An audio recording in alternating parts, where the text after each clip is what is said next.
সন্তানের খেলার সাথী টেডি বিয়ারটি কুড়িয়ে আনছেন এক মা। কদিন আগেও ইন্দোনেশিয়ার সুমাত্রার এ নারীর ছিল সাজানো গোছানো বাড়ি, কিন্তু এখন কিছুই নেই। যা আছে তা কেবলই ধ্বংসস্তূপ। দাঁড়িয়ে আছে তার ঘরের একটি দেয়াল।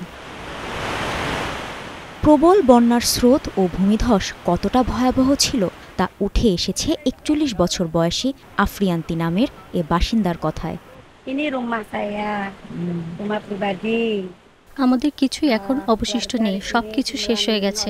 আমাদের কেবল গায়ের কাপড়টাই আছে। আমরা আর কিছু নিয়ে বের হতে পারিনি। যখন পানির প্রবল স্রোত এলো, বাড়ি তলিয়ে গেল।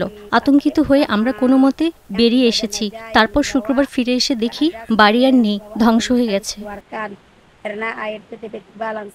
নদী তীরবর্তী এলাকায় তার বসত ভিটায় দাঁড়িয়ে থাকা একমাত্র দেয়ালের পাশে ছাউনি দিয়ে মাথা গোজার ঠাঁই বানিয়েছেন আফরিয়ান্তি। ৯ সদস্যের পরিবারের এটি এখন ঠাঁই। নেই কোনো আসবাব, নেই কিছুই। ছিন্ন ভিন্ন হয়ে কিছু জিনিস পড়ে আছে, বাকি সব নিয়ে গেছে ভাসিয়ে। আমার বাড়ি আর ব্যবসা সব শেষ, দোকানটাও নেই। আমি শুধু এক টুকরো দেয়ালের পাশে ঠাঁই নিয়েছি। ইন্দোনেশিয়ার পশ্চিমাঞ্চলে অবস্থিত সুমাত্রা দ্বীপ। এখানকার পশ্চিমাঞ্চলেই মূলত তাণ্ডব চালিয়েছে বন্যার স্রোত।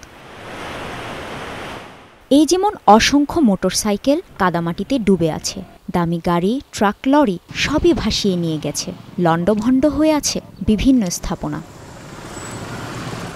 কর্তৃপক্ষ বলছে দ্বীপটিতে এরই মধ্যে প্রাণহানি ছাড়িয়েছে ৬০০, নিখোঁজের সংখ্যাও ৪৬৪। লণ্ডভণ্ড হয়ে গেছে বিস্তীর্ণ অঞ্চল।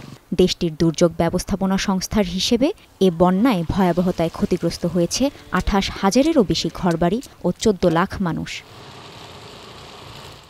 এদিকে নিখোঁজদের সন্ধানে অভিযান চালিয়ে যাচ্ছেন সামরিক বাহিনী, পুলিশ ও উদ্ধারকর্মীরা। প্রতিদিনই ধ্বংসস্তূপের নিচে থেকে উদ্ধার হচ্ছে লাশ।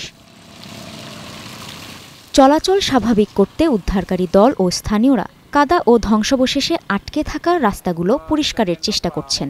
ভয়াবহ এ দুর্যোগের পর এখন স্বাভাবিক জীবনে ফিরতে পারাই তাদের কাছে সবচেয়ে বড় চ্যালেঞ্জ। কাজী শাহরিন, স্টার নিউজ।